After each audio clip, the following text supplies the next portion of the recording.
All right.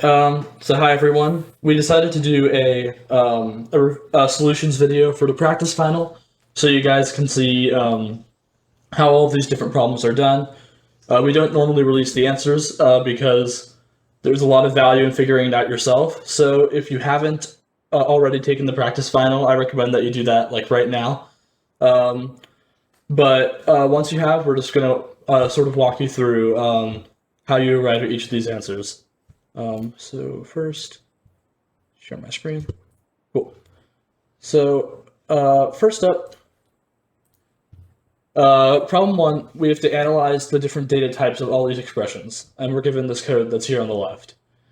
So this first one's relatively simple. We're given, it's just the variable a, and you can see that a is defined as a pointer to character.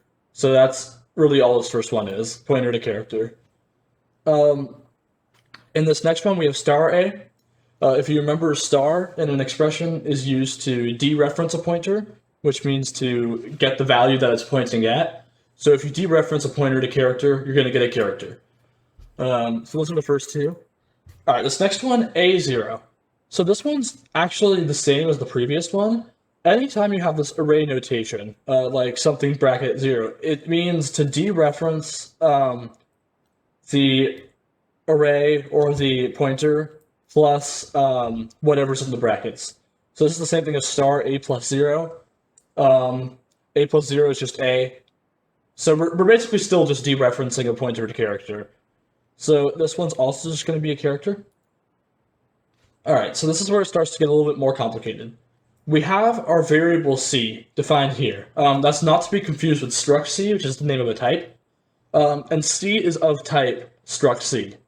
And so every instance of struct C is going to have these three members, an int C1, a float C2, and a pointer to character C3. So if I get the C3 member of C, that's also just going to be a pointer to character. So another pointer to character. All right, next up we have this. And anytime you see parentheses like next to the name of the variable, that sort of gives you a hint that you're looking at a function pointer. It's also true anytime you see like parentheses with the types inside them, so like with ints or like double, anything inside the parentheses, you know you're looking at a function pointer. So just as a reminder, sort of in general for these type declarations, we go right to left respecting parentheses. So I'm going to start at the name and go right. So f is a function, and then we hit parentheses, so this means it's a function taking, or yeah, sorry. F is a function taking. I misspoke before. This is not a function pointer. This is actually a function declaration. My bad. If it was a function pointer, it would look something like this. So you would have a pointer to a function, but that's not the case here. So f is a function. So we go right. F is a function taking two integers and returning, so now we've hit the end of the line, so we have to go back left. And returning a pointer to integer. And so when we call f, let's just sort of split this up like this. So when we call f12, our function f takes two integers and returns a pointer to int. So this expression in the parentheses here returns a pointer to int. And so if we dereference that, that's going to take away the first pointer to, and we're just left with pointer to int. So that's that one. Sorry about misspeaking earlier, but and so this next one's basically exactly what I just said as well. F is a function taking two integers and returning pointer to int. So if we pass these two integers into f, we should get a pointer to int. All right. So next we're looking at d, and d is a pointer to a struct c.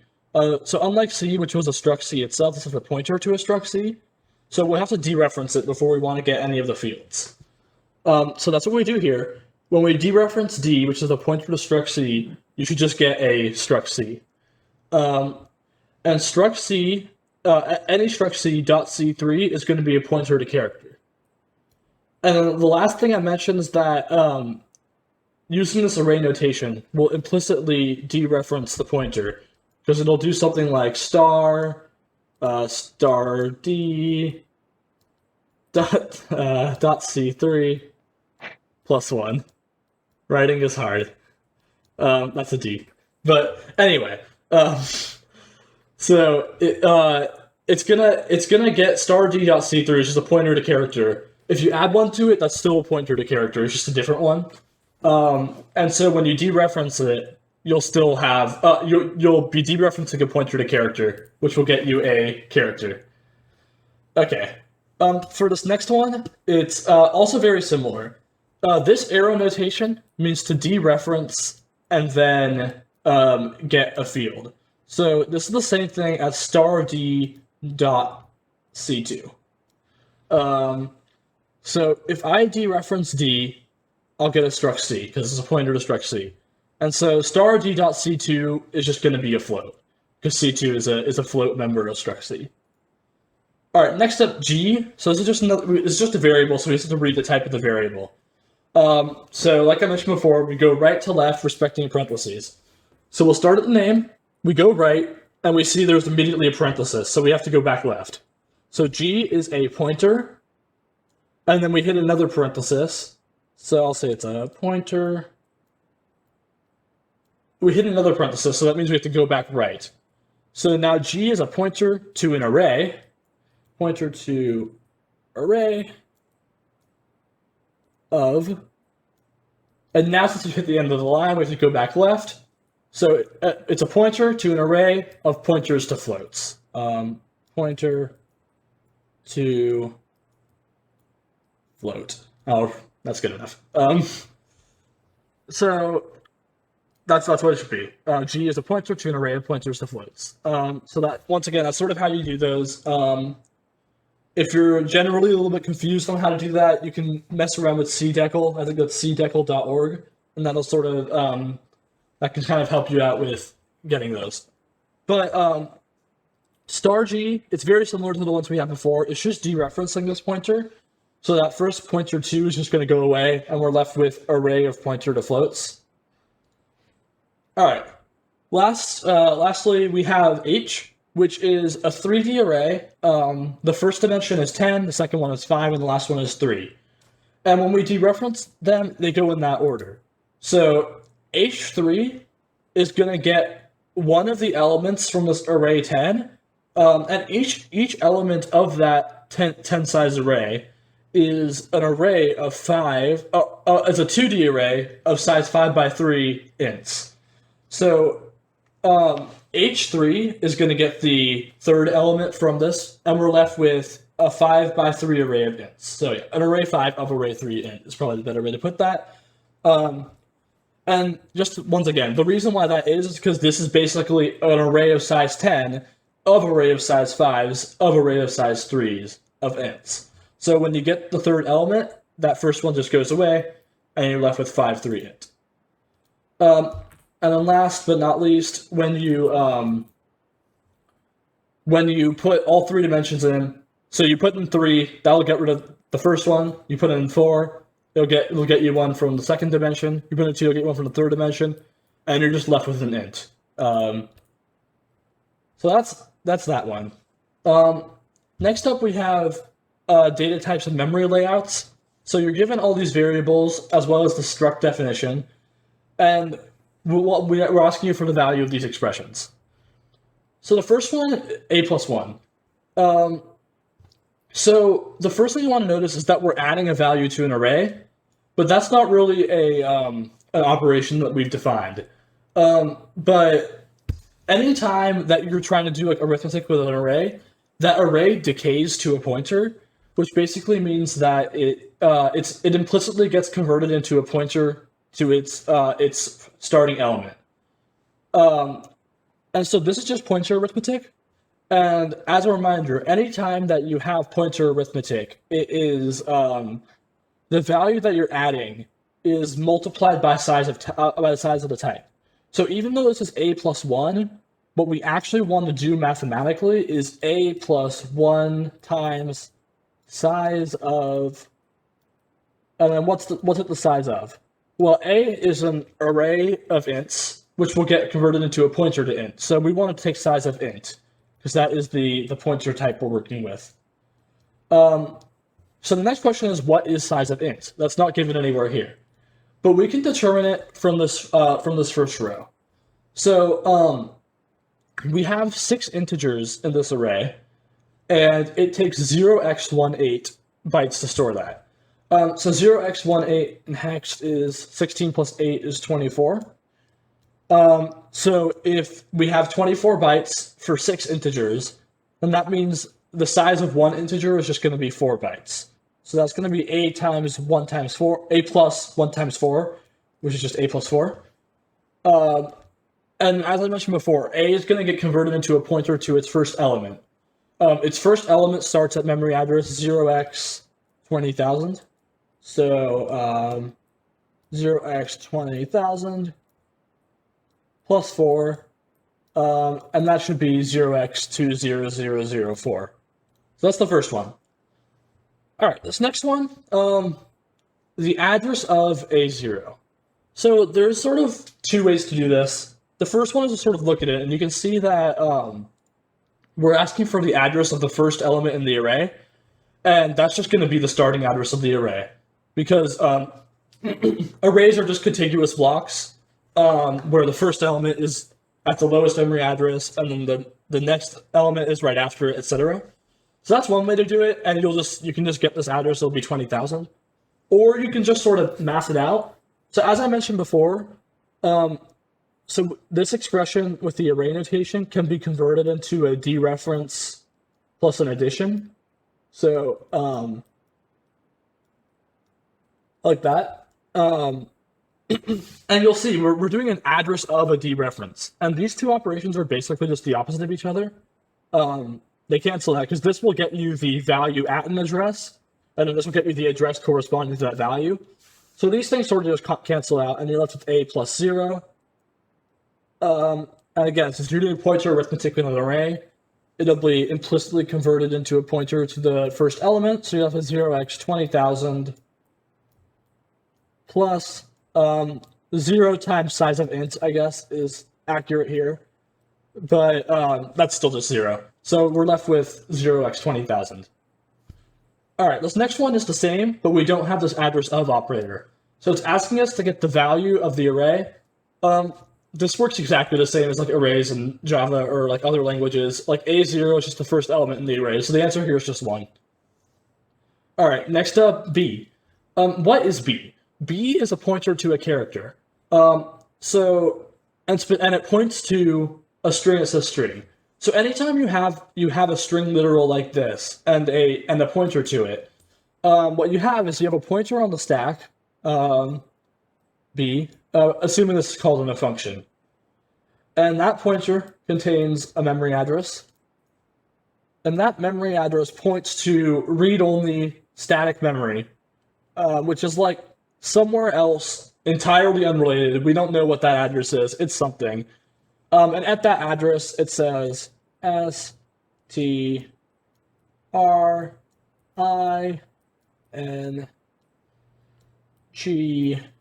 and then a null terminator. So if I ask what the value of B is whatever is inside this little box on the stack here. It has the address of the first character. And as I mentioned before, we don't know where that address is. It's not allocated on the stack like all of these other variables that we're declaring. It's somewhere else in static read-only memory. So if you ever run into something like this, you can just sort of describe it. And so we'll just say that it's the address of S, which is the first character in the string. All right, next up we have B2, and I'm just going to go back a slide so I can use the same diagram.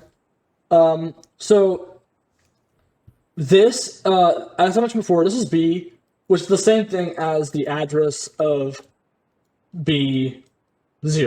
Like that's the same thing that we sort of showed up here, that address of A0 equals A.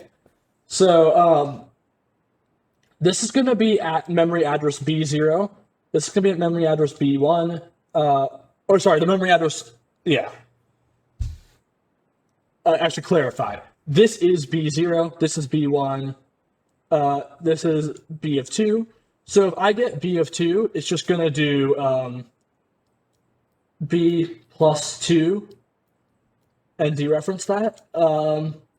This becomes 2 times size of char, but size of char can always be assumed to be 1. It's the only type where you can do that. Since b points to the first one, we know that b plus 1 would point to the second one, and b plus 2 will point to the third element, etc. So if we dereference b plus 2, we'll just get this third character in the string, which is r. So that's that one. Okay, next we have cx. Cx is an array of struct c's on the stack. As I mentioned before, arrays decay to pointers, so they implicitly get converted into pointers to their first element. So if I ask what is the value of cx,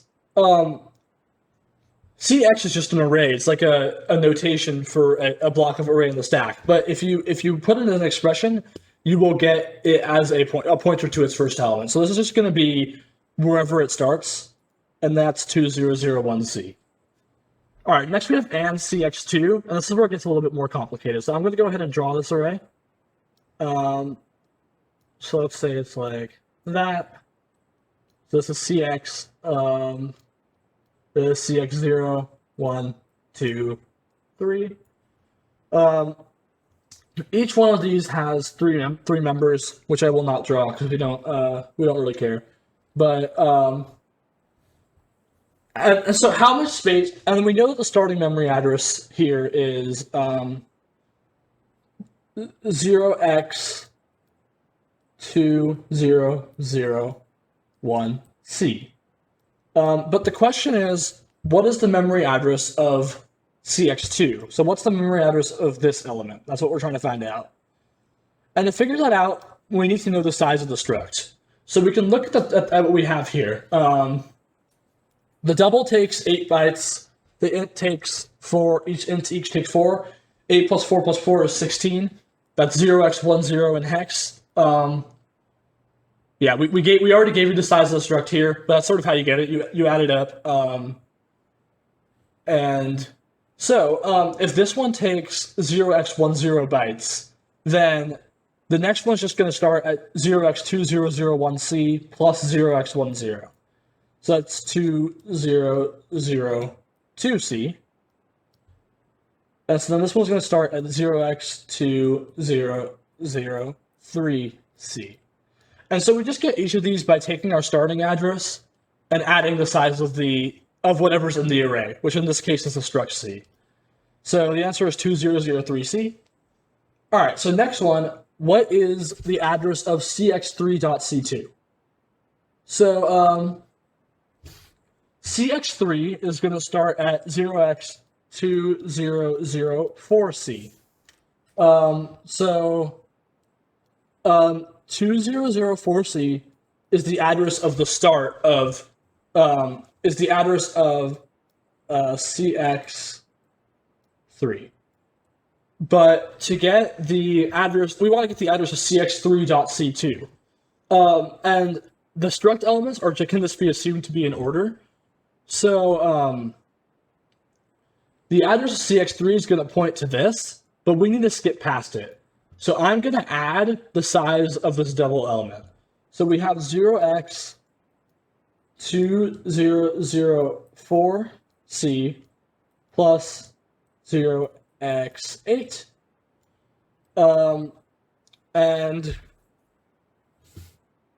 And so this is going to take us the starting element of our struct, skip past double C1, which should get us to this to the alignment where int C2 begins, which is what we want. So 4c plus 8, that should be 0x2004, if my math is correct. Cool, yeah. All right, so that's that one. Next we have, we're working with cx. Yeah, okay, cx is still the same array. So once again, this is just another pointer arithmetic thing where the array is converted to a pointer. Actually, I probably don't need a diagram for this. So cx is, so we have cx plus 2. This is pointer arithmetic, so we have to add the size of cx plus 2 times size of struct C Sorry about that. So what's the size of struct C? We have it here. We also calculate. You can also calculate it before by adding up the sizes of the elements. So Cx plus 2 times 0x10. Cx is a pointer to its first element, so it's going to be 0x 201c plus 0x20. And so that's going to be 2003c. And it makes sense that these two are the same. The address of the second element versus Cx plus 2, because these are equivalent expressions. It's just like how this and A0 is the same thing as A plus 0. It works out the same way. All right, so last we have the stuff with CP, which is a pointer to a struct C, and it is equal to Cx. So this is a little bit weird. What we have here is on the stack, we have our array Cx. It contains 4 elements. This very first memory address is 2001C. And then also on the stack below it, we have a pointer. This is CP. And CP is a pointer, so it contains a memory address. And that memory address is pointing to the first element of Cx. So the value of CP is going to be 2001C. And so that's just a pointer to the first element. So, what is CP plus 1? It's the exact same thing we've been doing all along. It's just going to be pointer arithmetic. So CP plus 1 becomes CP plus 1 times size of struct C. The size of struct C is still 0x10. And CP, as I mentioned before, is a variable that's pointing to the start of Cx. So it's going to have this value 0x2001C. So you add this together and you get 2002C. And then this is the same thing I've been alluding to. Cx2 and Cx plus 2 are equivalent expressions. Sorry, and Cx2 and Cx plus 2 are equivalent expressions. A's and A0 and A are equivalent expressions. So in a very similar way, CP plus 1 and CP1 are equivalent expressions, and you can draw it out like I've been doing to see how that works, but it is just going to be the same value, 2002C. So that is all for question 2. All right, next we have some code tracing. So the main thing I would say to keep in mind here, if you ever come across a question like this on the final, I would personally recommend getting it down on like pencil and paper and drawing out a table, something like this. But basically what I'm going to do is I'm just going to go through each of these lines of code and fill out the values that change in the table. All right, so we have all these initializations. This first line of the table has appropriately been filled out for us. So the first thing we're going to do is we're going to dereference PA and set it to 5. So PA points to A right now. So if I dereference PA, I'm going to get A. So this is basically just saying A is 5. So we're going to set A to 5. Cool. Next up, this is pretty similar. We're going to dereference PB and set it to the value of dereferencing PA plus 2. So this, again, is similar to B equals A plus 2. Because PB points to B and PA points to A. So B equals A plus 2, B equals 5 plus 2, B equals 7. All right, this next one's a little different. Before we had the star symbol, so we were dereferencing the pointers, we were updating the values that the variables that these pointers pointed to. But there's no star here. So we're actually updating the value of the pointer variable itself. We're saying that PA is now going to point to what PB currently points to. So PB equals A and B. So we're just going to say that PA also now equals, oh dear, also now equals and B. All right, next, we dereference PA and set it to 1. So now when we dereference PA is no longer pointing to A. PA is now pointing to B. So this is not equivalent to A equals 1. This is equivalent to B equals 1. And so this is where you really have to get careful. I would say always go, like, if you have a table like this, you can just always look as low as you can go in a given column, and it'll tell you the most recent value. But just be really careful that the value that you're updating is the correct one. Because this is where people start to get messed up, that you accidentally set A to 1 instead of B. But PA doesn't point to A anymore, it points to B. All right, next we're setting PD equals PC. This is very similar to this line up here. We're updating the value that the pointer points to. So PD will now point to what PC points to. So that's going to be PC points to C. So now PD also points to C. All right, next, we're going to dereference PPD twice and set it to 4.0. So PPD points to PD. You can see that here. And PD, if you look here, points to C.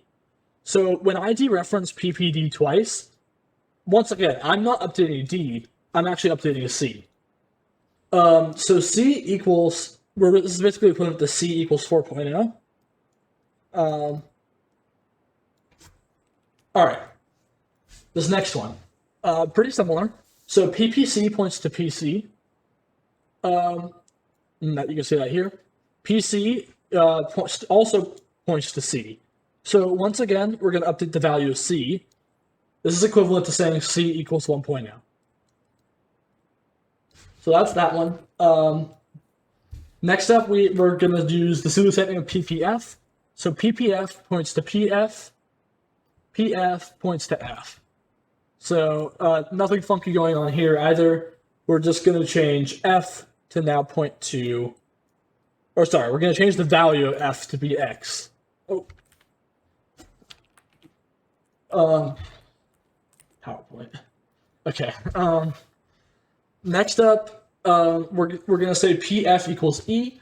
So we'll look at the types here. PF is a pointer to a character. E is an array of characters.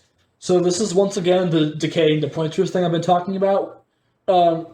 E is going to get converted into a pointer to its first element. So this is valid. So PF equals E. You really just do that. There's nothing weird going on here. If you really want to make it clear that it's a pointer to its first element, you can do that. Either way is correct, really. But whichever makes more sense to you. All right, last but not least, we're going to dereference PPF and use array notation at 3 and set it to 0. So let's just convert this into a pointer expression first. Anytime you have array notation, that's the same as dereferencing and then doing pointer addition on the inside. So this is the same as star PPF plus 3. And then dereferencing that and setting it to 0. Okay, so first of all, what is star PPF? That's just PF. PPF points to PF. Now, what is PF plus 3? PF points to the first character in E. And so PF plus 1 would be this character, PF plus 2 would be this character, and PF plus 3 would be this. So this right here, this L that I have so beautifully boxed, is going to be star PPF plus 3. And so we're going to take, or more specifically, it's located at that memory address. So if we dereference that memory address and set it to 0, we're basically going to overwrite this L with a null terminator. And so now, instead of having our string before look something like this, badly, and then \0, it now will look something like this, BAD, and then a null terminator. Note that this is the number 0, not the character like 0 in single quotes. So this is, we're not inserting like the ASCII character for 0 in there. We're inserting the number 0, which is a null terminator. So that's why I'm doing these backslash zeros. Why backslash 0? But for a string in C, it ends once you hit one null terminator. So everything after this is kind of irrelevant.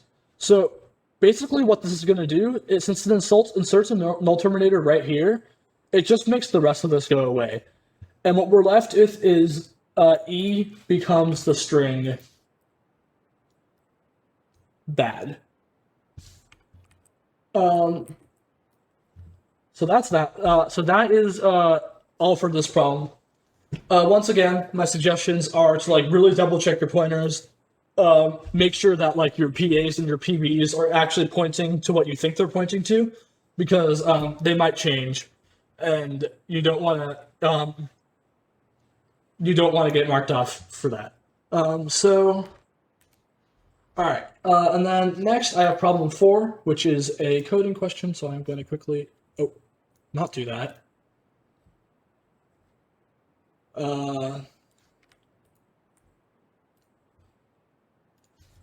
All right, so we're going to write a function map to num, which takes a character string as its argument and a pointer containing 3 unsigned shorts, to a struct containing 3 unsigned shorts.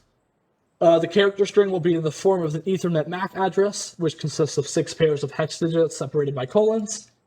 For example, an input string of this should return 3 unsigned shorts with the value, let's just say 0800, and then 20F5, and then CCA1. And the error codes for this are a little bit backwards, but it'll return 0 if the MAC address is badly formed, and 1 if it is if we succeed.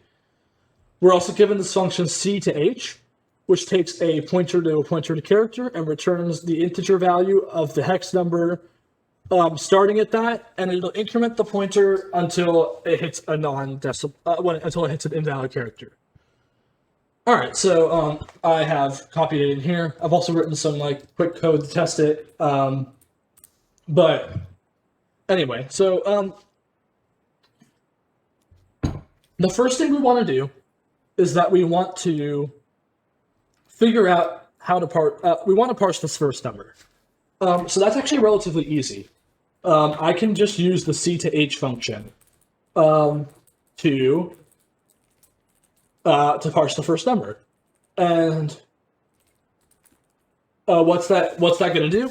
It will read as many hex digits as it can, and it will return the value that it read.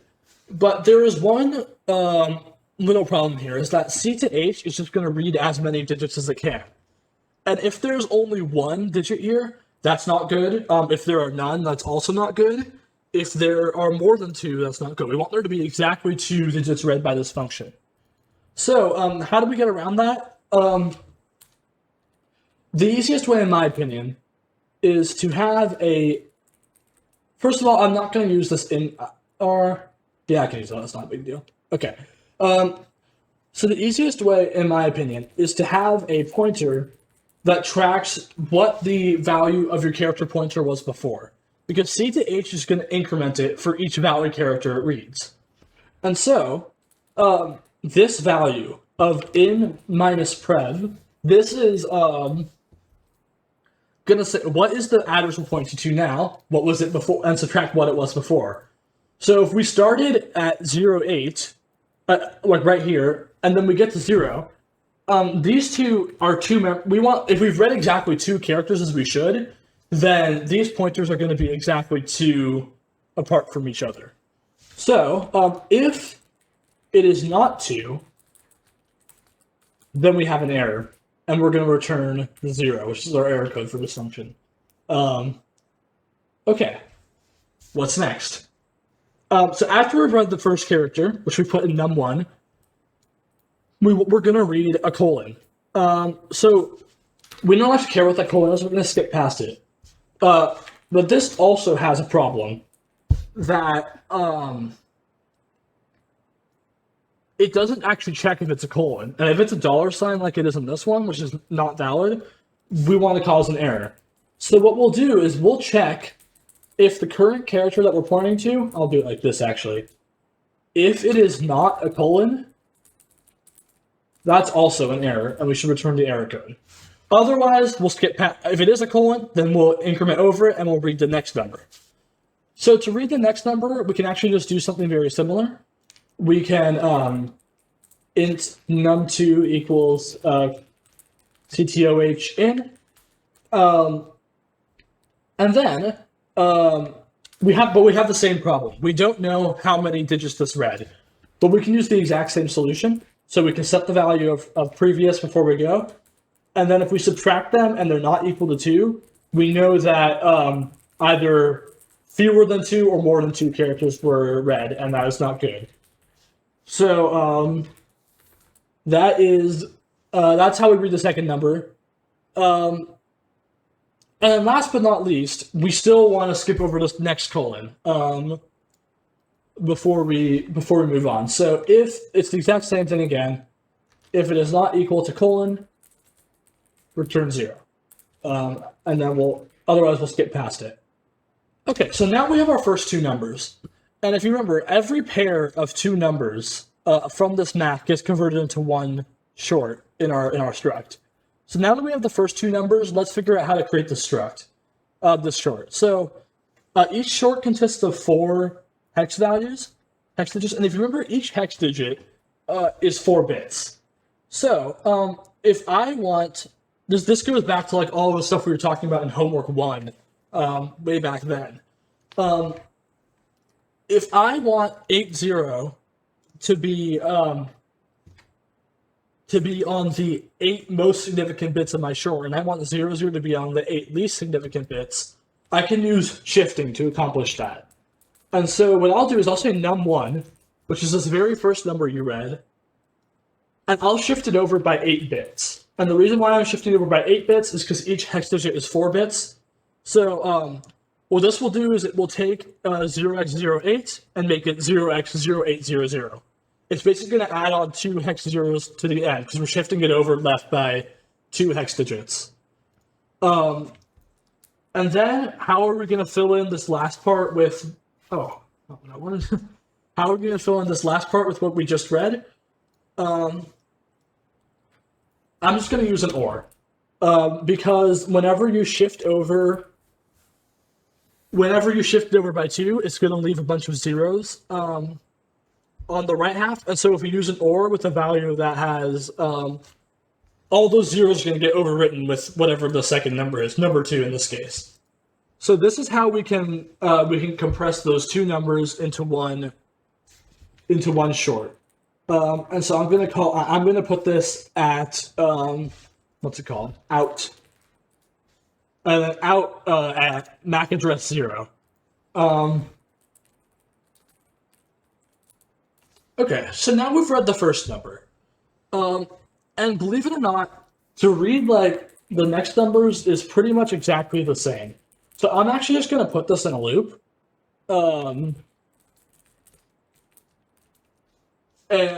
we'll look at that real fast when we're done. So 2 quick things that need to be fixed.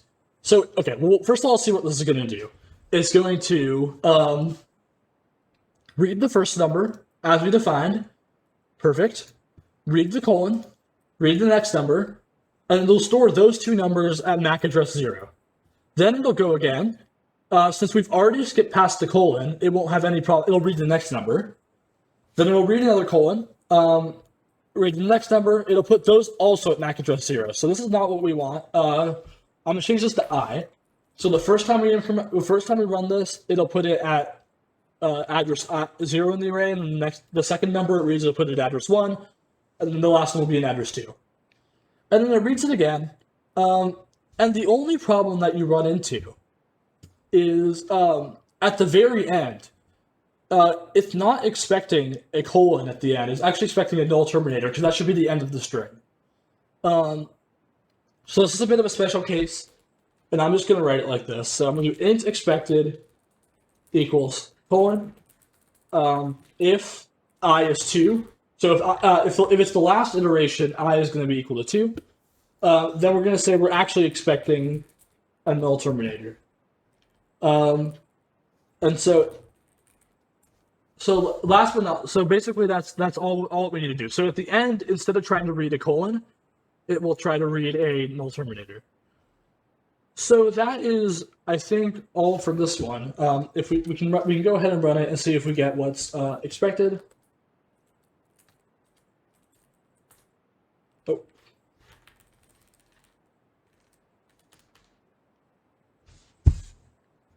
Oh. That should be a pointer to character.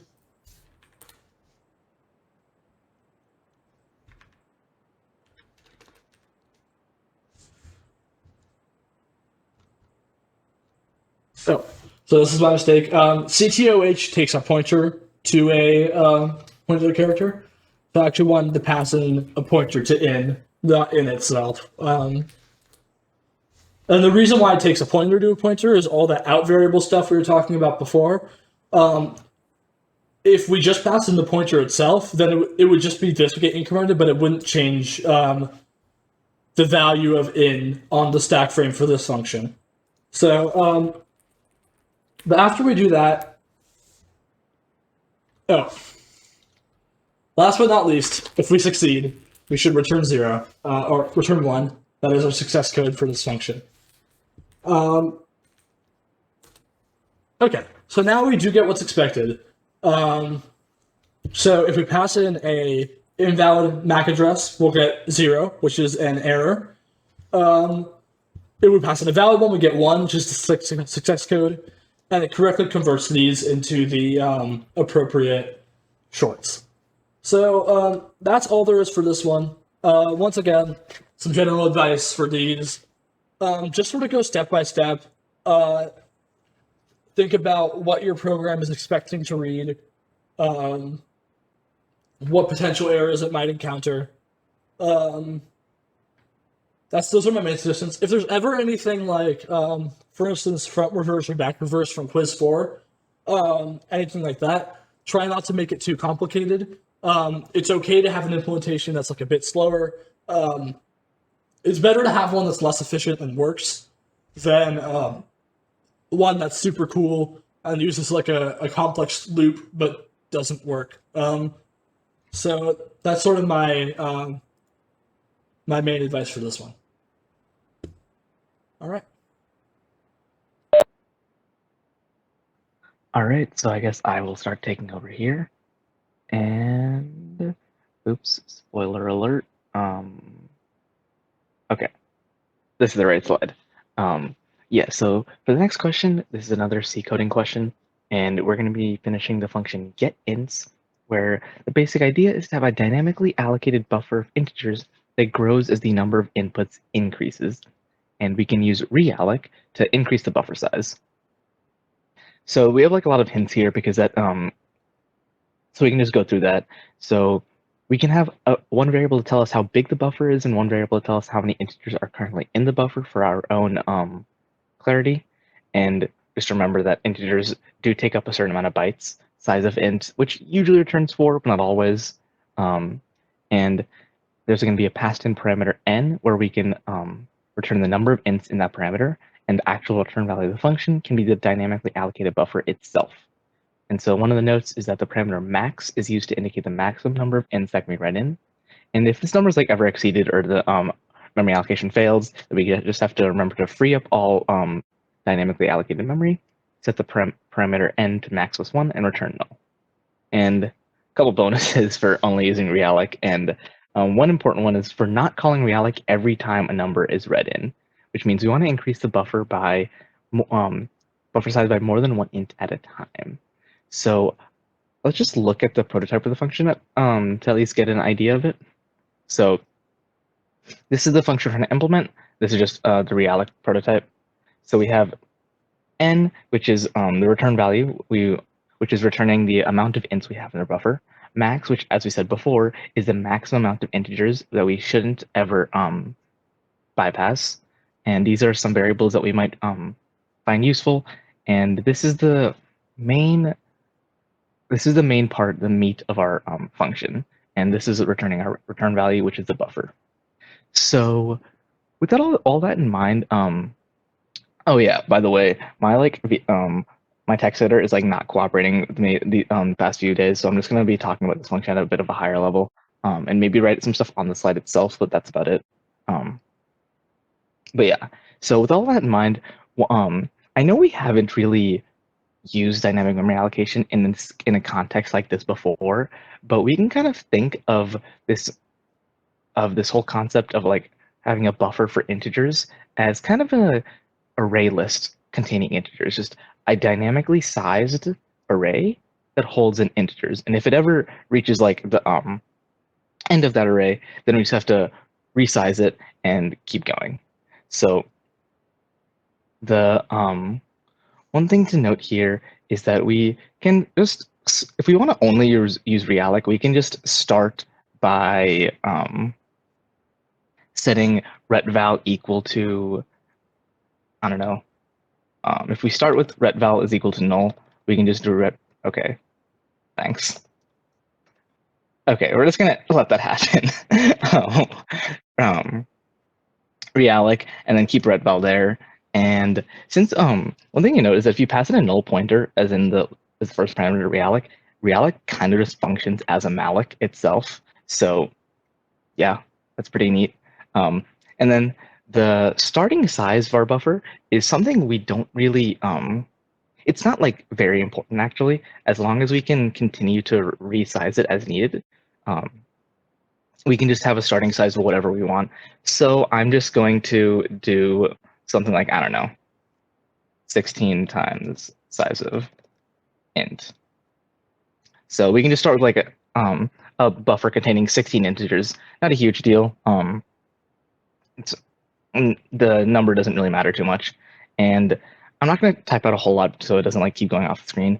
But in here, each time we encounter a new integer in this file, we should just add it to the return value, or not the return, we should just put it at the end of the buffer with something like that could be, I don't know, retval count. This count variable could just be something holding our current place in the buffer equals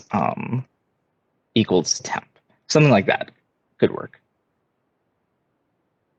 And the thing we have to do here is make sure we're keeping track of how many integers are currently in our buffer. So like I said, like count in the line before, you can just use n itself because that's what we're going to use to hold how many integers we have, or you can use whatever you want, but there needs to be some kind of variable to hold however many integers you currently have in the buffer. And if at any point that starts to that like is exceeding the size of our current buffer, like in this case we have 16 integers, if at some point our count or something exceeds 16, then we need to resize our buffer. So the probably best way to resize it is by putting just a giant chunk of like a bigger chunk of memory into our buffer, so we can use that chunk for a while, and we don't have to resize it every single time a new integer comes in, because that's just like inefficient. So the most common way to do this is by resizing the current buffer to twice its current size. So we could just say if hit end of buffer, then retval equals realloc retval, and then 2 times size of, or 2 times like num ints times size of int, something like this. You could either just use the number of integers we have times size of int. This is not very well typed out. But yeah, or you could just keep a variable holding the size of the buffer itself and just do 2 times that. There are like several ways to do this, all of which would work perfectly fine. But the general concept I want to drive home here is that we want to just dynamically resize the buffer whenever we reach the end. And when we resize the buffer, it would be preferable to do something like doubling the size of it, or so we can continue using that kind of resize for a while. Resizing and reallocating takes more a significant amount of time compared to just reading in integers and putting it at the end of the buffer. So we want to do resizing as little as possible, while also kind of maintaining the fact that we don't want to get in like a million bytes into the buffer if we're not going to use that. So resizing to twice the current size of the buffer is kind of a compromise between the two needs of not wasting too much memory, but also not resizing way too often. So again, the starting size of the buffer, which I just said was 16 times size of int, and the fact that we're doubling it are during resize are like slightly arbitrary, but generally just decent ways to decent like default things to return to. So that's basically the main idea of this problem. All we're doing is just reading in integers with this line here, which is given to you, and then adding it into the end of a buffer, which you can think of as a growing array, and then just making sure we reallocate the array to maintain the original data while also giving us more space to work with at the end. So that's basically the main idea of that problem. I'm just gonna, since I didn't make a copy of this is like everyone's slides. I'm just gonna make sure I don't keep these there. All right. So I know this is a context that we're not usually used to using dynamic memory allocation in, but I hope that like cleared things up. So let's move on to question 6, troubleshooting and identifying errors. So for there's gonna be 3 code segments for this question, and we have to see what's wrong with each of these code segments, and then we have to explain and fix it. And don't like go for like simple syntax things like or anything that like a compiler will catch. These issues are usually things that will affect runtime and not things that will affect compilation. So all right, this we have a function here called upcase, which takes in a string, a pointer to a character, and declares a new string with, I guess, some kind of default size of a buffer. And it looks like it new string I is equal to upper, which we're just gonna which is just like a function that takes in a character and makes it an uppercase character from the original string. So it looks like we're just trying to return the passed in string, except every letter is uppercase. So what's wrong with this function? So the thing that stands out to me here is that when we declare character new string as an array in this function, what we are doing is declaring this array on the stack.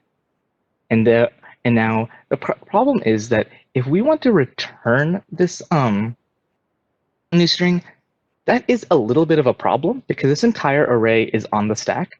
But the thing is, when this function is finished, that stack is torn down, so we lose this array basically, and then the that array becomes fair game for the operating system to do whatever it wants. So if we return new string, which is again a pointer to the beginning of the array, because that's like the array variables are, then we cannot really use that array because it's been torn down from the stack.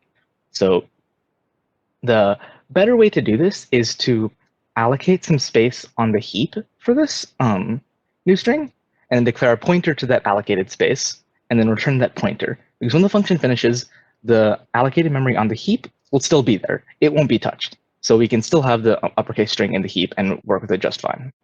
So yeah, an automatic variable in this case means one that is like declared on the stack. So like we said, just a quick fix would probably be mallocating space for the string on the heap instead. And this is just 1024 because it's 1024 times size of character, which is almost always 1. But yeah, just to be clear. All right, so the next one we have this swap function here, which takes in 2 integers and then basically swaps the values as integers. So what's wrong with this piece of code? And this is something that we've been trying to hammer home for a while, but C is pass by value, not pass by reference. So when we pass in, well, actually, this is kind of a typo here because this takes in integers, not the address of integers. But if we just do that real quick, okay. So now the that was more of a syntax thing than that a compiler would catch. But if we just fix that real quick and look at the function, like I was saying earlier, C is passed by value, not passed by reference. So whenever you pass in parameters to a function, the compiler will make a copy of those parameters and give it to the function. So if ever we modify those parameters themselves, like in this case, we're modifying y and x as they're passed into us, we are modifying the copies of those parameters that are passed in. So once we exit this function, the actual two variables that we passed in, a and b, those are left untouched because, again, we just modified the copies in the function and we didn't actually touch anything with the original passed in variables. So if we wanted to make a proper swap function, what we would have to do is what they were like hinting at earlier. We would have to make these pointers. And then when we want to swap it, we dereference the pointers. And so we can just do the value at the address passed in is changing now. So if we just do things like that, this would be a proper swap function. So what's happening now is that if we just do what used to be like that, now that we're passing in the addresses to these to this function, C is still like the compiler is still making a copy of those addresses. But if we just use those, if we just go to where those addresses are pointing and modify the values there, that is actually modifying the original passed in objects. So this will be a proper swap function that takes in two integer pointers and then swaps the values at those pointers. So let me just like. Okay, give me a second. My PowerPoint is loading. Okay, I think we're good. Okay. So yeah, so swap parameter types are incorrect, and we have to just declare it as pointers to ints rather than integers themselves. So just to be clear, this is something that's like a very common bug in C, is that if we forget that C is passed by value, not passed by and not passed by reference. So always keep this in mind whenever you're trying to debug something or just writing C code in general. So lastly, we have a bit of a longer piece of code. So let's see. So we have a character pointer S, buffer, which is declared as an array, and then a variable C, so character C, and we have integer I equals 0, probably the counter. So we're getting a character from a file, and this is the end line character. So we're putting this back into the buffer. So we're creating a buffer from a file and just like passing in characters to the buffer, kind of like what we did for question 5, actually. So then at the end, buffer I is equal to a null terminating character, and so make a new line with each first letter, with the first letter capitalized. All right, so S0 equals the first letter of the buffer, greater than equal to A, and that, and this is a ternary condition. And the thing is, we don't actually even need to read this part, because once we see this, alarm bells should start ringing in our heads, because we have S is a character pointer that has not been initialized. So it's holding some garbage value. So some garbage address that like doesn't really mean anything. But what this is trying to do is it's trying to dereference that uninitialized pointer. And an uninitialized pointer is just going to point like some random place. And if you try to dereference an uninitialized pointer, more often than not, you're going to be trying to access a restricted part of memory, which will probably cause a segmentation fault, or either way, it'll cause some undefined behavior that you don't really want to have at all. So what we need to do is like at the very least initialize this pointer somewhere, or make it an array or anything along those lines to make sure it's not some uninitialized pointer that we're trying to use. So like all of this would generally be invalid because we're just using a pointer that has been initialized, which will most likely cause a seg fault. So yes, S hasn't been initialized, but it's being used as a destination array. That is the biggest problem. And something I missed, and I is less than 1023 should be added to the while loop condition. Let's see. So, and by the while loop condition, I assume they mean this one, because Yeah, that makes sense, because if there's no guarantee that this file is going to be less than 1024 characters, and if ever it becomes greater than that, then we can't overwrite past the end of the array, so that itself will actually cause an issue before we even get to this using this uninitialized pointer. So those two are the main issues for this function that we should probably fix. All right, so now we're going to trace through some assembly code, and what this is, so this question we have to look at each line, write out the instruction in assembly, converting it from binary, and then, excuse me, and then writing in like the proper value at whatever register is set here. So, yeah, just to be clear, like I tried to set up like a dual screen where I put like the reference sheet next to the PowerPoint, but then made the PowerPoint really, really small and pretty annoying to see it all. So we're just gonna have to switch between two tabs. Because look, I don't have the reference sheet memorized off the top of my head. I don't expect you guys to. Just use it for a question like this. Don't make yourself suffer. But all right. So first instruction is here. The operation is R1, and I'm putting PC -3 into R1, which that itself is a very unusual instruction, because usually we don't put a PC offset into a register itself. The only one I can think of is LEA. But just to be clear, so I'm pretty sure this is going to be an LEA instruction, but either way, we're just going to make sure that this opcode 1110 does match what I think it is, which is LEA. And yeah, 1110. Then we have the destination register and the PC offset 9. So we know the first one is going to be some kind of LEA. And now we're looking at the destination register, which is these 3 bits. So it's R1, R1. And now we just have some kind of offset. And this is going to be a negative number because we see that this bit, the 8th bit here to the leftmost bit is 1. So if we take the 2's complement of this, this turns out to be -3, like we expected. So this is going to be -3. So now we have to see where this instruction is, or what it's modifying and what it's putting into the register. So it's modifying R1, so we just have to modify this column over here. And now we have to do PC -3. And now the thing we always have to remember is that when we're doing PC offsets, we're working with an incremented PC. So the address is at x30f6, but at this point, the PC is actually holding x30f7. So then we just, so F30F7 -3 is just x30F4, and this would be the answer to the first instruction.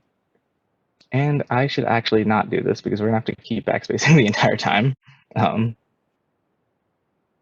And yeah, okay. So now the next instruction is 0001, and from this, like I can basically tell the operation that's going to be a basic add instruction. And if we just look at the opcode chart, yeah, add is 0001. So pretty straightforward there. The destination register is R2. So we have add R2, and then the first source register is R1. And since this bit is the 5th bit is set, we know that we don't have a second source register, and instead we are just adding an offset here, which in this 5-bit offset is going to be 14. So we just add 14 to this R1 value, and we get 3x3102. And now, thing to always remember this one is this is an issue I've seen a lot actually, is that we are doing addition in hex, not in decimal. Though to be fair, like it would be kind of impossible to do this in decimal anyways, because there's like an F there. But in general, just always remember that what base you're working with, whether it's hex or decimal. And yeah, this plus 14 gets this value. So we just put that in R2 and call it a day. All right, so now the next one we have, now we're putting things into memory. So it's going to be some sort of store instruction. At this address, we're putting the value of R2 into this address in memory. So if you look at the opcode 0011. Now let's see. And so, okay. Okay, if my thing will cooperate, this is a store instruction with a source register, and where it takes in the data and puts it into the address calculated by a PC offset 9. So we have ST source register is R2 as we expected from this, and then the PC offset here looks like I believe -5 if I'm doing the math correctly. So yeah, -5. So then the address is actually so the address it's actually putting values in is x30f9 because it's an incremented PC -5, which is x30f4, and we have another typo real quick because that looks like okay, so we can't modify this right now, but I'll just keep a note for that so we can modify it later. This should be x30f4, like it says here. We're just going to keep that in mind as we keep going. Sorry about that. But yeah, so we're putting the value in R2, which is just x3102, into the address calculated by PC offset, or PC -5, which ends up being x30f4. So now we have the next one, which is 101, and we're putting 0 into R2. So it sounds like an AND instruction, but just to be clear, 0101, and yes, that is an AND instruction. So, excuse me. So we have the DR is R2, which is what we expected, and now the source register is also R2, and we're just, and since the 5th bit is set, then we're using some kind of an immediate value rather than another source register. So we're just ANDing R2 with itself and 0 to just clear R2. Pretty straightforward instruction here, very common. Yeah.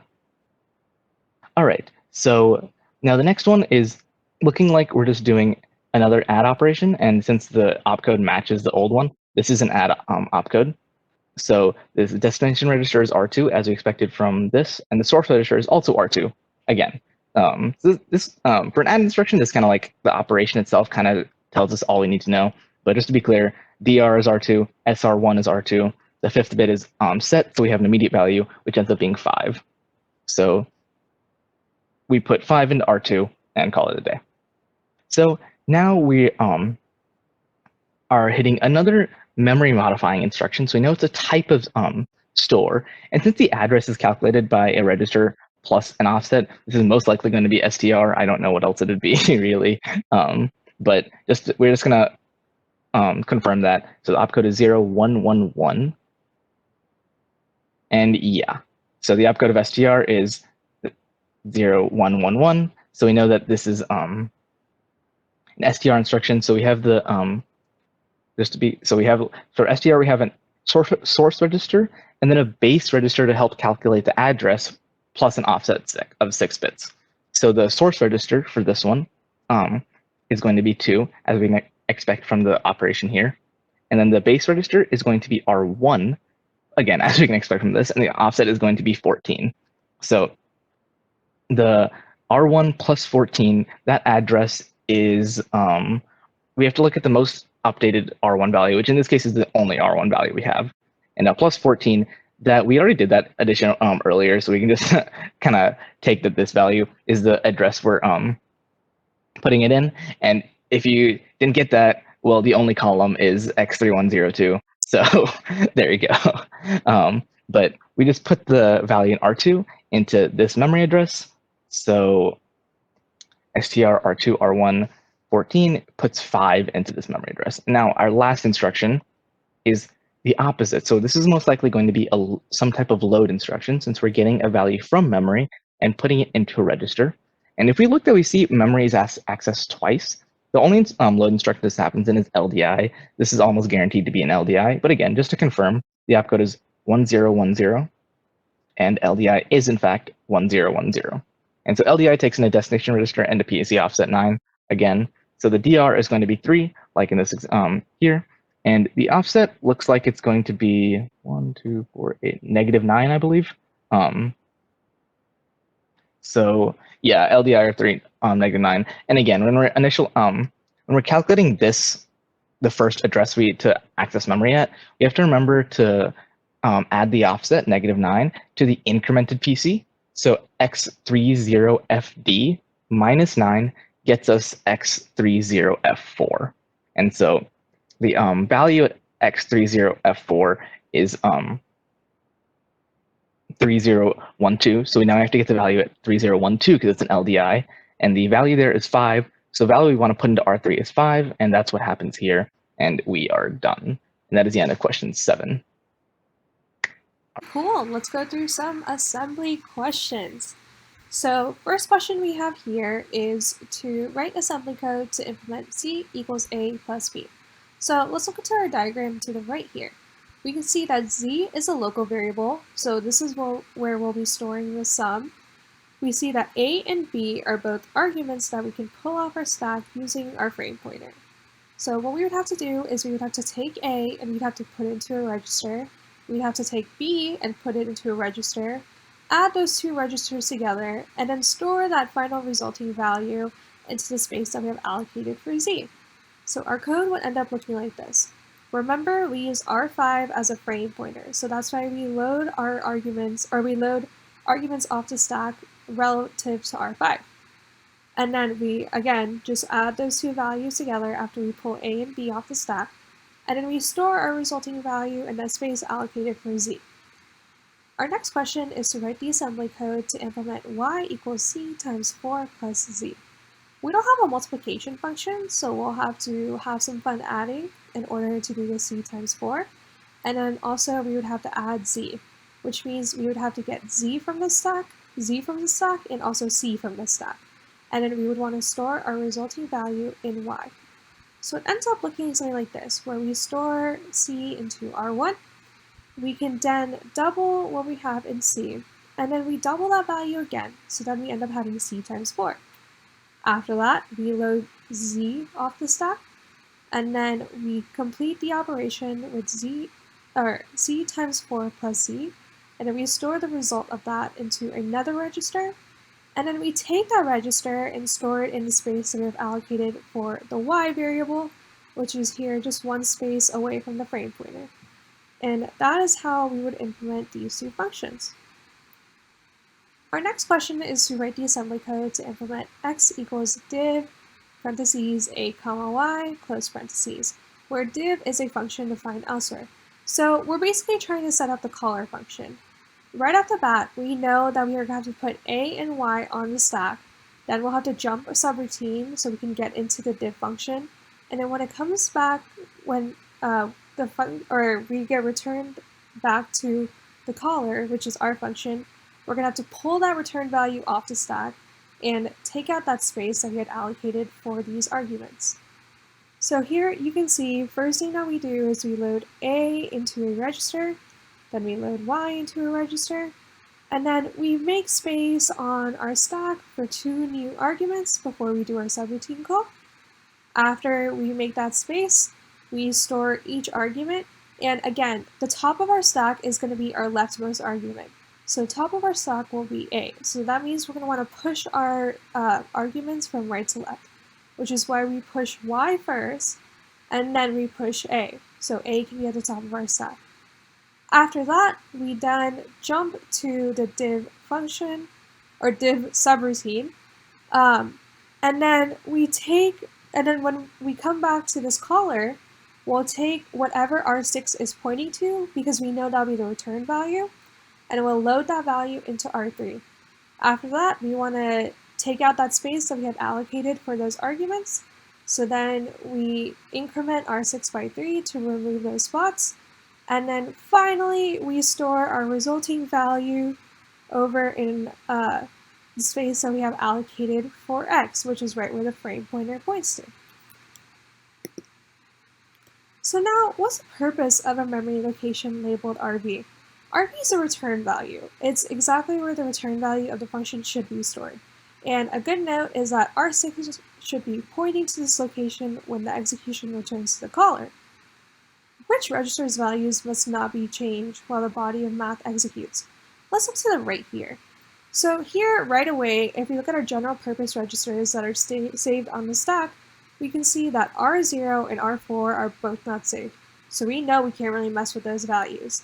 And as a general rule of thumb, we can't really mess with R5 after a stack buildup and breakdown, because we honestly don't really want to mess with R5 since it's our frame pointer, and if we change that value, then we're not going to know where things are relative to the frame pointer, because we don't want to use R6. Therefore, we know R5, R0, and R4 should not be changed. R6 can be changed just because we know that we can add value, or we can add arguments on our stack in case we want to do another subroutine call. So that's why R6 would not be included in this list. When math executes its final ret instruction, which words will be left on the stack? At the end, we will have our return value, we'll have A, B, and C. Because remember, when we return back to the caller, R6 will point to return value. And then it's the caller's job to get rid of the space that is saved for return value A, B, and C.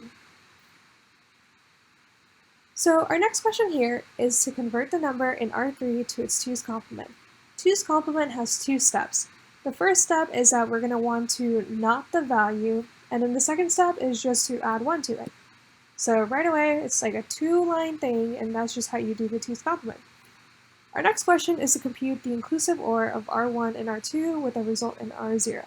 And here we're given this helpful tip where the inclusive OR is exactly the same as this expression here. So basically we're going to want to not R1, we'll also want to not R2, we'll want to have an AND operation between the two, and then we would want to not the whole value after. So here again, like I said, we not R1, and then we not R2, and then we AND R1 and R2 and save that value in R0, and then we do a not R0. And that's how we would compute the inclusive OR. The next question is place the value 1 in R0 if the number in R1 is even, 0 otherwise. So remember that if a value is even, then that means the least significant bit, also known as like the rightmost bit, would be 0. When it's odd, then the least significant bit would be 1. So the way we can do this is first we can clear out what's in R0, because again, that's where we're going to be saving the value 1. And then we AND R1 and R1 with 1. Because remember, if we can AND 1 with R1, and if our resulting value is a 1, then we know that it's odd. So then we would just go straight to the end if we get a positive. Otherwise, we see that it's not, if we see it's not odd, which means it's even, we would add 1 to R0 so we can place that value in there. The next question is to multiply the number in R3 by 4. And we kind of did this already when we did C times 4. So again, it's the same kind of logic where we double R3 once, and then we double that resulting value, because then we'll end up with R3 times 4. Next question is to compute the NAND of R1 and R2 and then put the result in R0. This will be super straightforward. You just AND the two values, you would not that result, and then you could store it in R0 like that. So again, you can just AND R1, R2, store that in R0, and then just not R0. Bam, your result will be stored in R0. Our next question is to compute the absolute value of R1 in R0. Here, what we can do is we can do add R0, R1, 0. We'll basically just add R1 with 0, and then if it's 0 positive, then we already know we don't need to take the absolute value. We'll just jump straight to the end. Otherwise, it's negative, which means we'll need the absolute value. So we just do the not for R0, then we add 1 to it. When we do this, we're doing the 2's complement. So if it's a negative, we'll flip it to a positive, and then it'll go straight to the end as well. Subtract R1 from R0. So we would have to do 2's complement again here. If we're subtracting R1 from R0, we would want to negate R1, which we do using 2's complement. So here we do not R1 and then add R1, R1, 1. Remember, for 2's complement, if you ever want to negate a number, you have to do 2's complement. When you have to do 2's complement, remember, you have to not the value and then add 1 to it. If you only do one or the other, you won't fully negate it. So you have to do both of these steps. And then finally, at the end, we add R0 with that negated value in R1 now, and then our resulting value will be stored in R0. So our next question is, for what purposes are for what purpose are multiple sign extenders connected between the instruction register and the address to mux and the data path of the LC3?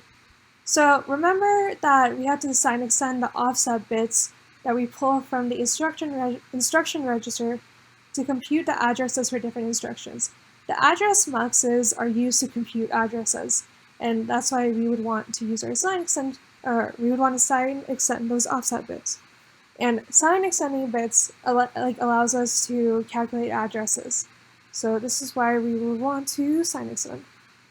Why is there a need for 3 of them to be connected to address 2 mux? So if you look at the LC3 reference sheet, on the part where it has all the opcodes, you can see all the different addressing modes that we have. So we have PC relative with 9-bit offset, we have PC relative with 11-bit offset, and then we have a base register with a 6-bit offset. So that's the reason why we have all these different sign extensions, so we can have different addressing modes. And this is really clear when you look at that opcode translation that we have on the LC3 or on the LC3 reference sheet.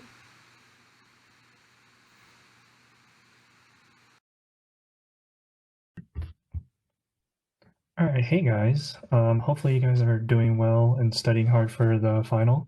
I'm gonna be taking you guys through the practice final questions 11 to 13. And so yeah, let's just hop right into it.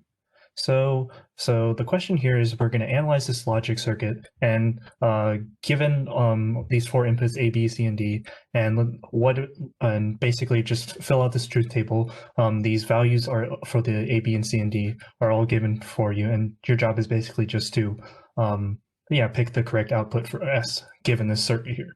So the general approach I would take to kind of this problem is first to take a look at the circuit as a whole and notice any patterns you see. Obviously, if worse comes to worse, you can like brute force it and basically like trace through the signals, like go through up here. If A is 1, B is 1, then this AND value is 1, right? And you can brute force that and just propagate those signals through these gates in the circuit, right? But I think that takes like a really long time. And I feel like you can save a lot of time by trying noticing like certain patterns within the circuit before you even start like tracing through signals, if that makes sense. So the first thing I noticed in this circuit is that we have, if you look at the output S, you see this 4 input NOR gate or OR gate, right?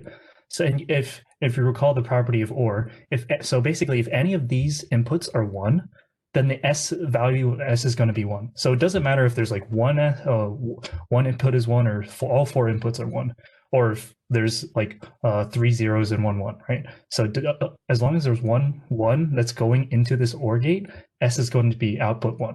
And so that's a key property I think I would notice right off the bat. And going off of that, the next thing I would notice is that what are the inputs that are going into this OR gate? So the inputs that are going into this OR gate are these 4 AND inputs here. Here, let me draw this. All right. Yeah, so the 4 inputs that are going to this OR gate are these 4 AND gates here, right? And so basically what going off that property that the OR gate has, right? If any of these ANDs produces a 1, then S will be 1. Because it doesn't matter if these 3 inputs are 0, right? 1 or 0 or 0 or 0 is going to be 1, right? So no matter what, as long as one of these AND gates outputs 1, our S is going to be 1. So that's like a key property that I've noticed from the circuit here. And so and now finally we're going to go backwards again and see like what inputs go into these AND gates. So like these 4 AND gates here, the ones I've underlined. And so let's just go top down. So the 2 inputs that go into this AND gate up here is, let's trace through. So let's go backwards. This line goes into this AND gate here. And you can see that there's no bubbles, right? So remember, if there's a bubble right here, that means that negates the input. So the way this AND value would output 1, or this AND gate would output 1, would mean, or the only way it would output 1 is if A and B are 1, right? Because 1 and 1 is 1. And so that is going to feed into this AND gate here. But we're not done, right? Because in order for this AND gate to output 1, the other input also has to be 1, right? Because the truth table for AND, remember, is 1 the only way it outputs 1 is if both of the inputs are 1, right? So the other input into this AND gate is here, right? We trace through back from this wire here. We see this AND gate here, and we see that if we go back again, so we have two inputs, C and D. So again, there's no bubbles, so that means the only way this AND gate would output 1 is if C and D are both 1, right? And then so in that case, we figured out all our inputs, right? For this AND gate, right? So for this AND gate to output 1, and as a consequence for S to output 1, A and B, C and D all need to be 1. So yeah, so we basically solved that this part of the circuit here. So this is one of the 4 gates that gives us these outputs for S. So we're just going to put a 1 here for S, and now let's move on to the next gate. So let's see. Well, again, we're tracing backwards and seeing what are the inputs into this AND gate. So we have this AND gate here, and we have a bubble here. So that means in order for this AND gate to output 1, A needs to be 0 and B needs to be 1, right? So so A needs to be 0. So let's just write this down, 0, 1, for this to output 1. And then let's go back to this AND gate here. Let's see the other input. And this goes to the, this goes to this OR gate here, right? And so you can see here again, C and D are going to be inputs to the OR gate. And for the OR gate to output 1, right, there's 2 possible outcomes, right? Or sorry, 3 possible outcomes, right? So C could be 1, D could be 0, D could be 1, C could be 0, or both can be 1, and that'll output 1 regardless, right? So we actually have like 3 possible outputs for this, or 3 possible combinations that C and D can be to output 1 to this AND gate, right? Or to output 1 to this OR gate, and feed that into this AND gate here, right? So we have this fixed value for A and B here, which have to be 0 and 1, but C and D can be 3 combinations. So it could be C can be 1, and D could be 0, D could be 0, or C could be 0, D could be 1, and then C and D could be 1, 1. So in this case, we're gonna, and so so now we have both the 1 values from these AND and OR gates right here going into this AND gate. So this value is going to get guaranteed to be 1, right?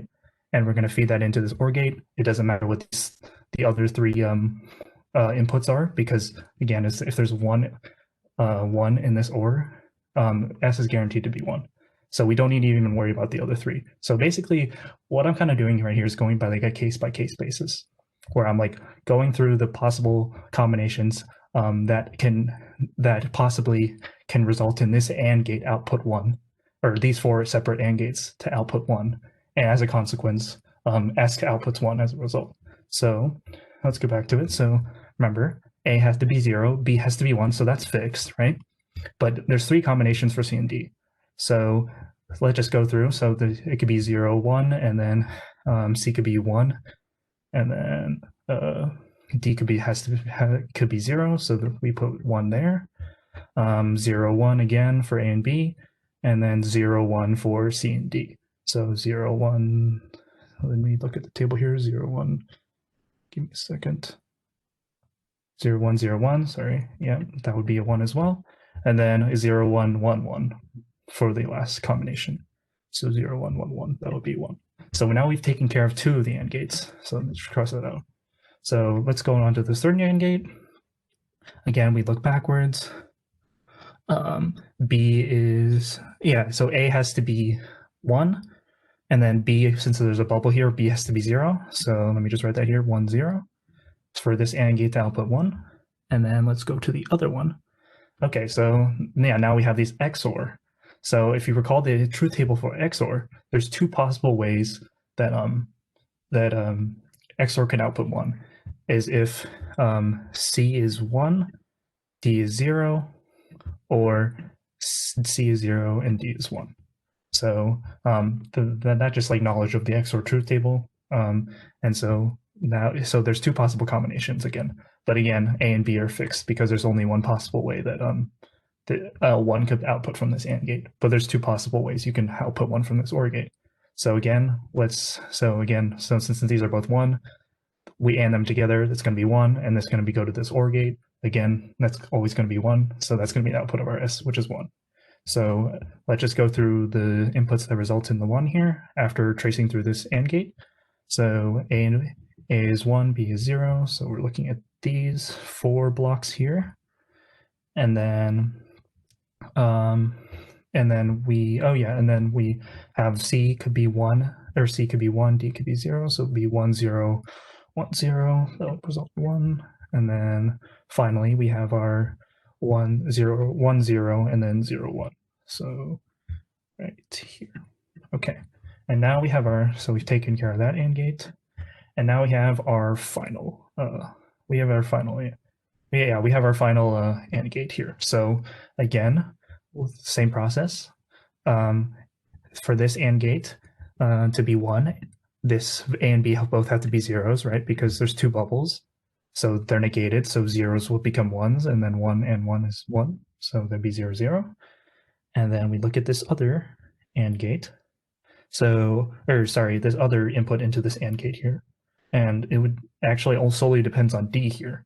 So in this case, C could be really anything, right? C could be 1 or 0. All it depends on is D. So D has to be 0, right? Because 0, not negate, if you negate 0, that's 1.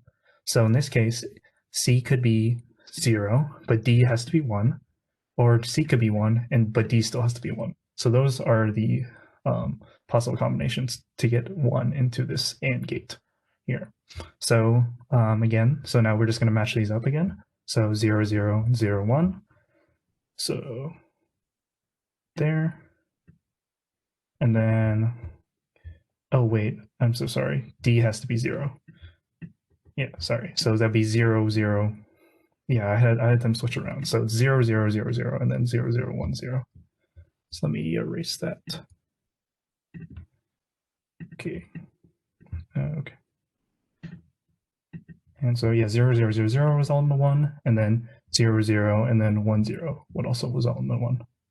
And so now that we've taken care of all the possible ones, we don't even need to check for the 0s, because if the circuit doesn't output a 1, it's going to output a 0 instead. So as long as we've taken care of all the outputs for the 1s, we can just fill in the rest of 0s.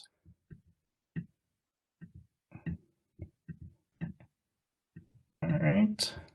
And so, yeah, that's kind of how the thought process would go.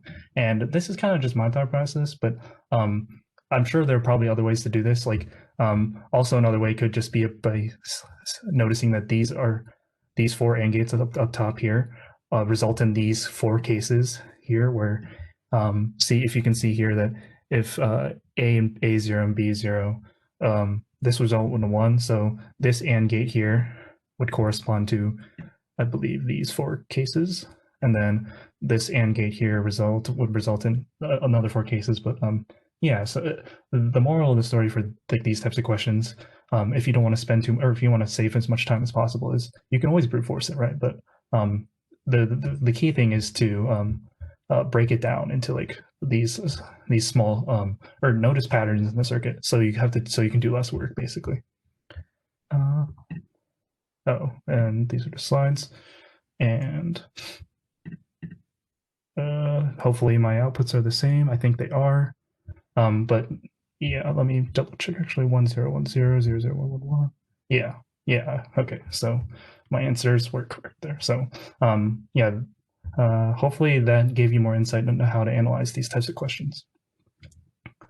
And so the next question is identify storage location and name given these variables in this file here.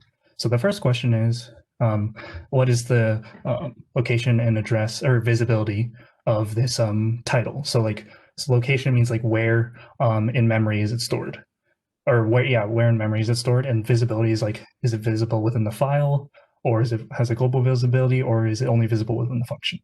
So in this case, since this is a global variable, right, it's stored in static portion of memory. And so if you can see here, this is just outside of this function. So it's a global variable. So that's why location is static.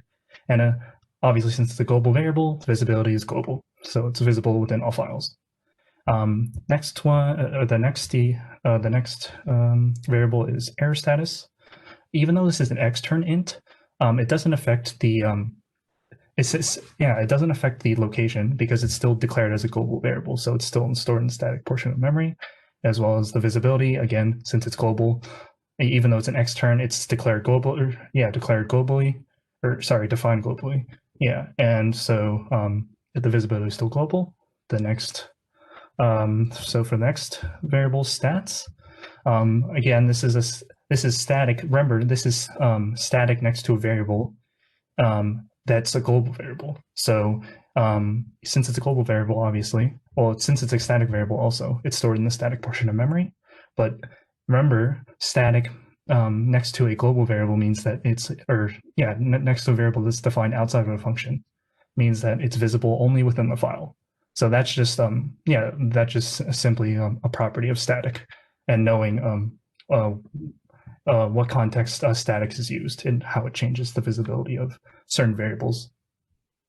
So the next variables are your int a and int b within this function. Keyword, it's in this function, right? Remember, if you recall to a recursive assembly, right? All the parameters are going to be stored on the stack. So if you want to just recall, like how you did in your recursive assembly and all that, and just like calling subroutines within assembly, you remember that you push parameters onto the stack. So location is on the stack in memory. And the visibility, obviously, since it's within a function, you can't access int a and int b outside of this function, obviously, so the visibility is in this function.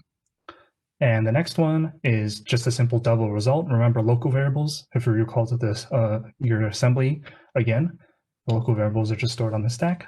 And that's it. And also, since it's defined within this function, the visibility is also within this function. And finally, count. Remember, you see this, it has actually a static int, right? So since it's static next to this variable, it's going to be, remember, static next to a variable within a function means that it stores its value, or the value stored in between function calls. So it obviously means that it's not going to be popped off the stack, right? So it's going to be in static portion of memory. So it can, the value can be persisted between function calls. So that's why it's on static portion of memory, as well as, and since it's obviously, since it's defined within this function, again, it's the visibility is just within this function. So hopefully that makes clears things up. But yeah, I would definitely know your difference between like what static means or does to a variable, that when it's defined globally versus locally, or like within a function, or static next to like a function as well. So I would definitely look into that. Okay, so now I'm going to go through the true/false questions. So, so the first question is BR and JMP LC3 instructions use the same addressing mode, and that is false. And the reason is here. Actually, let me pull up. Actually, if you here, let me pull up the reference sheet. Give me a second.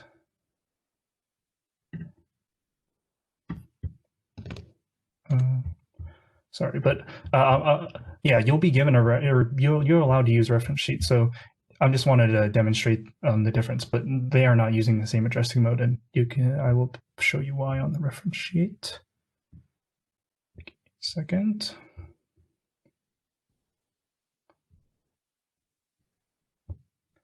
All right, I'll see.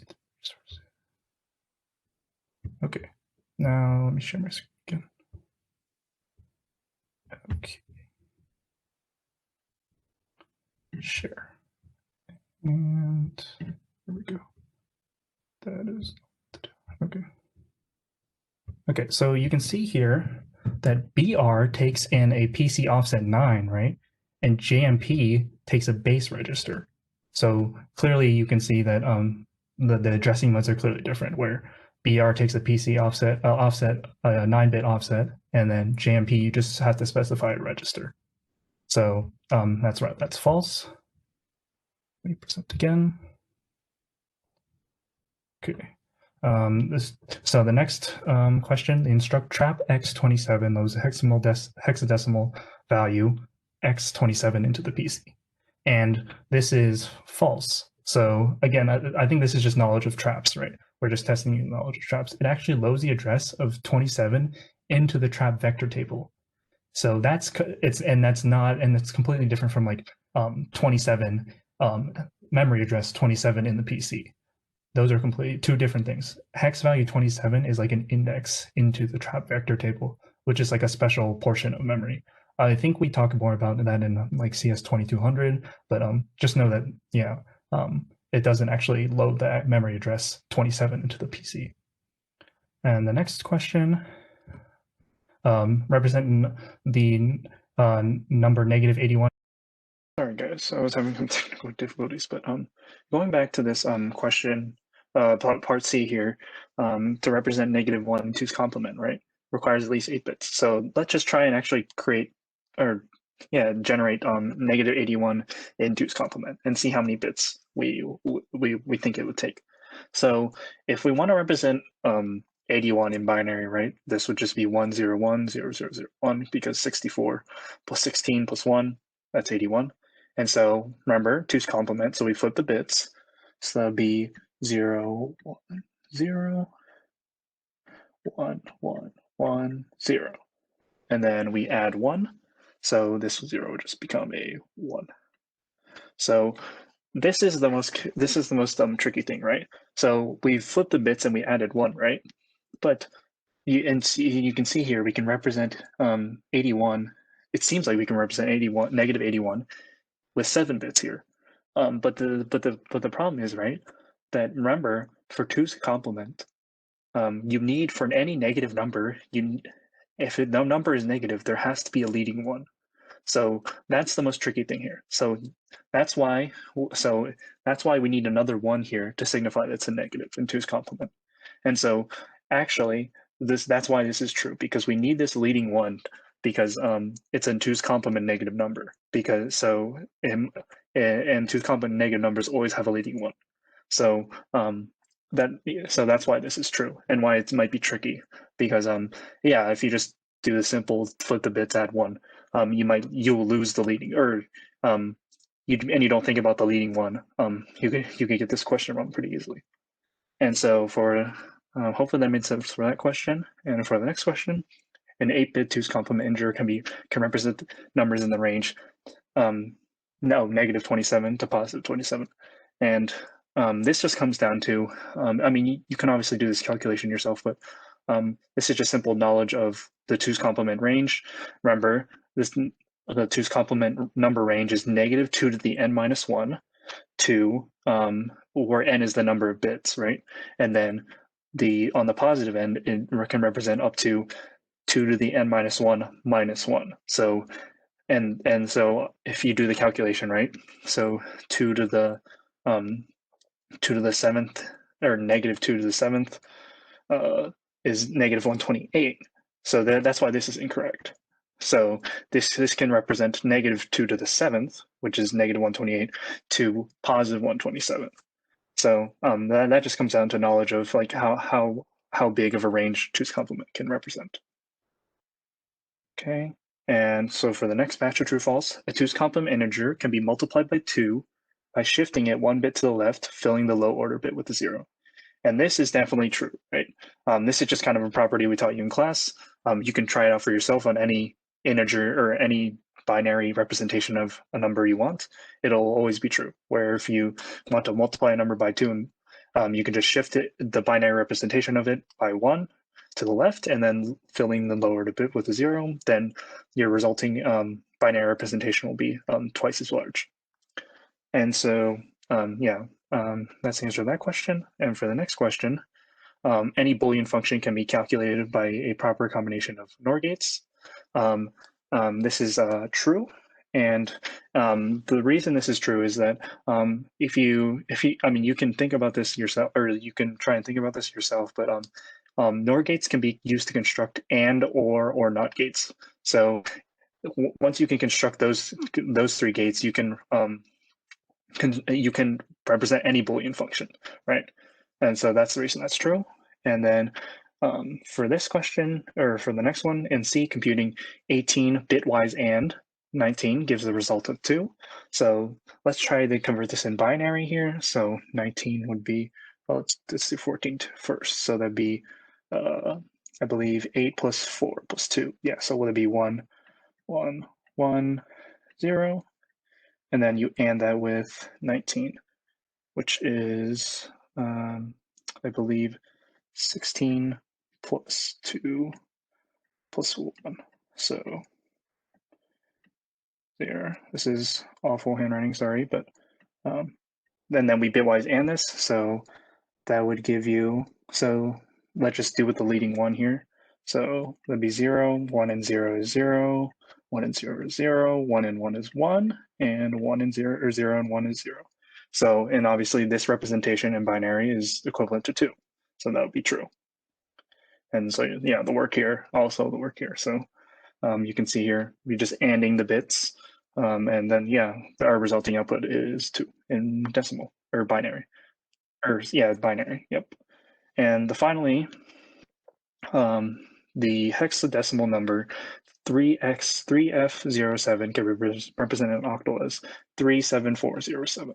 So again, the strategy for this, when you want to convert from hex to octal or octal to hex, is basically to convert each individual digit or hex digit into four binary digits, right? Because each place within hex represents a power of 16.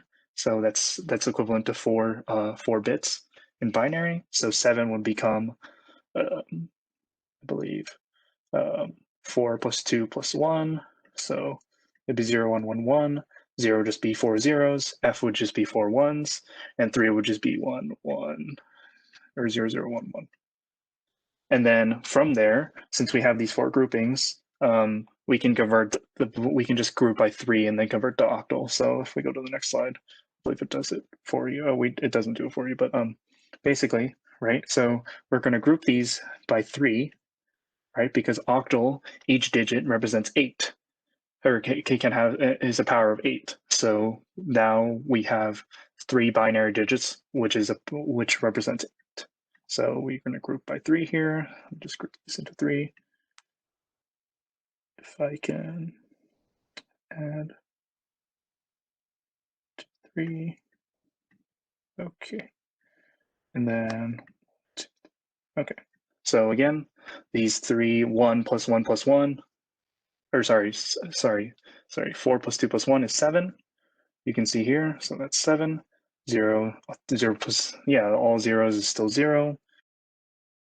Okay, sorry about that. But going back to my example here, remember, yeah, so this is 1, 1, 1. So that's 4 plus 2 plus 1, which is 7, which is right here. 0, 0, 0, that's 0 again, that's right here. 1, 0, 0, that's 4. So let me write that down, 4. And then 1, 1, 1 is, again, that's 7. And then 0, 1, 1 is 3.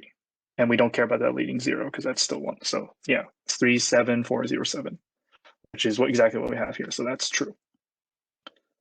And then finally, these questions. So sign extending to 8-bit 2's complement integer, hex value A7 to 32 bits yields these bunch of Fs A6. So, I mean, you can do this if you want, but since we're sign extending, right, we're only extending the leftmost bit, leftmost significant bit of hex value A7. So let's write hex value A7, or hex in A7 in binary. So that's 1, 1, 1, right?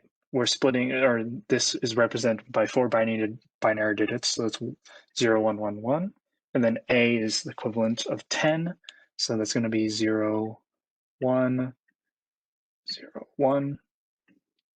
So that's going to be, yeah, because that's 8 plus 2, which is 10, which is the equivalent of A in hex.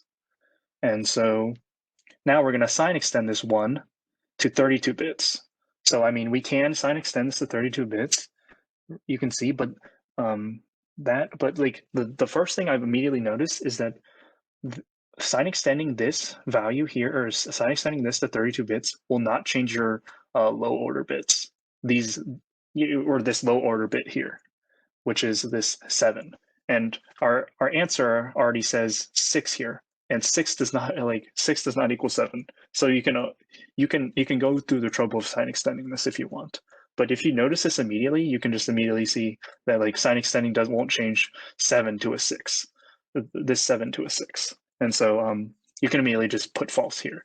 But just for the sake of thoroughness, I could extend this. So how many? This is 8 bits. So we're going to add how many? This is 8 bits. We're going to add 24 ones. So, but if we add 24 ones, that's and if we want to just convert that to hex, remember we're grouped by 4, so 24 ones. That'll just be 6 Fs.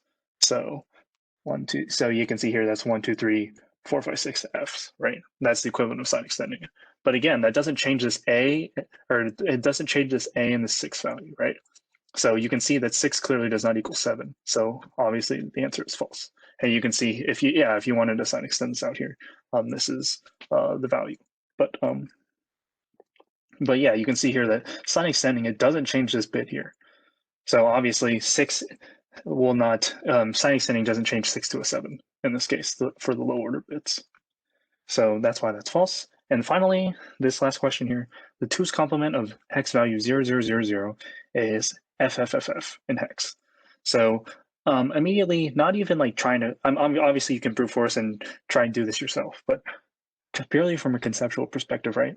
Remember that 2's complement, one of the features of 2's complement is that we only have one representation of 0, so which is every bit is 0. And so there's no negative 0. Remember that I think we touched on like signed, some like signed integers where like the most significant bit would represent the sign, and but it's not in 2's complement. So you could possibly have like just like a 0 and just like a bunch of zeros would equal 0, but you can also have a 1, which means a negative, and just a bunch of zeros here, and that would also equal 0, but that's negative 0, which is kind of confusing, right, conceptually. And so one of the features of 2's complement is that when you try and like there is no negative 0. So if you want to think about like this question as a whole, like you immediately know this is false because there's only one representation of 0, and because if you're saying there's a 2's complement of 0, or the 2's complement of 0 is this different value here, then that means you can have like a negative representation of 0. But for the sake of thoroughness, if you want to actually go through this yourself, right? So we're going to fill all these digits out, right? So each place corresponds with 4 binary digits, and then you negate that, and then you add 1, and and then you negate that, which is equal to all these ones here, because all these zeros get flipped to ones, and then you add 1 to that. You can see here that, remember, there'd just be a carry out bit here, like a carry out bit 1, but since it's only a 16-bit representation, this would not, or just it would overflow, and this would be a carry out bit. So again, yeah, when you try and take the 2's complement of this 0, it would just still be 0. But yeah, that's it for all the questions. Hopefully you guys are studying hard, and hopefully this cleared a lot of the confusion up. But yeah, guys, good luck.